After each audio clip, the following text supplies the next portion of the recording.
Kênh cha trò trồng bò mì sẽ được thua tù. Nú nọ quý đặc cá tô khế sa sọ cỡ plau đỡ phao. Một cô y cho bé sẽ được đùa. Để xí ổn định đỡ. Bé là một thọ nè thiết sĩ bà dân sống đu trò. Đây là quý là cái nhé trò đỡ trồng bò mì sẽ đỡ.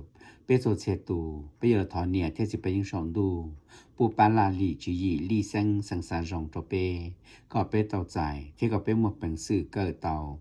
Tụ một cô su chỉ nọ. Trở bé lúc xe xa. Thiên đồ tỷ chủ. Ê xôi ya bé tay thọ nọ. Bên trong thiết chế xe tiền nè thì sẽ phải những sống đu bố bà xôi ya. Trở đại lý nè thì sẽ phải những sơ kế bỏ rộng bố đồ bé xe đỡ. Ê dù xôi ya bé tay thọ nọ. Giờ bé tay thọ lòn đỡ. Bé vào lần thơ. Cánh thơ xanh lùm bề. Mình chênh. Trong bò mì sẽ được số xe tù. Bé là một dự tên. Thế bà là một trò phao dự bùa. Là một số cỡ. Blau. Ê bé sẽ được xí cho cỡ. Ok tàu. Số cỡ blau. Chia. Chùa. Thia tàu. Chia.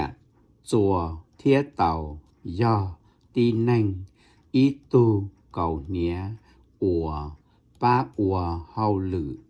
Chia. Do. Cha mê. Thia xí. Ủa. Hậu lử. Tàu. Dùng gì. Chia. Xí. Ủa rau. Chúa ngai. Thia. Lại rau. Ủa nọ. Chùa. Do. Ý cha lo. Họ. Ra. Thia. Nữ mua.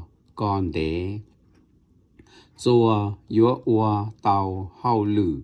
Họ ra. Xử lý. Lua tê. Chia tờ. Thia. Chia tê. Khó lo. Thia. Nữ yếu. Trâu xí. Trâu. San trâu. Đào. Nhó. Trâu hậu chế. Yếu xí. Tia. Đào cha. Tàu. Do. Cha lo. Thiên nhã. Nữ. Yếu xí. Diễn đồng. Lo. Chia chá. Đón đồng. Chí tờ. Nữ yếu. Mua. Yàn dư. Xí. Trở. Số cỡ blau. Chia. Chùa. Thia tàu. Chia. Chùa. Thia tàu. Do. Tí nênh. Ý tu. Cầu nhé. Ủa. Ba ủa hậu lử. Chia. Do. Cha mê. Thia xí. Ủa. Hậu lử. Tàu. Dùng gì. Chia. Xí. Ủa rau. Chúa ngai. Thia. Lại rau. Ủa nọ. Chùa. Do. Ý cha lo. Họ. Ra. Thia. Nữ mua. Còn đế. Chùa. Yếu ủa. Tàu. Hậu lử. Họ ra. Xử lý. Lua tê. Chia tờ. Thia. Chia tê. Khó lo. Thia. Nữ yếu. Trâu xí. Trâu. San trâu. Đào. Nhó. Trâu hậu chế. Yếu xí. Tia. Đào cha. Tàu. Do. Cha lo. Thiên nhã. Nữ. Yếu xí. Diễn đồng. Lo. Chia chá.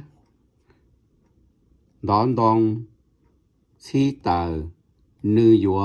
Mua. Yàn dư. Xí. Trở. Nú nọ. Bé cỡ. Số cỡ blau. Là sau lý nọ. Bé mà cho cỡ đùa. Số cỡ dùn dì mù. Tòn tê nọ. Sinh phanh. Sẽ đỡ.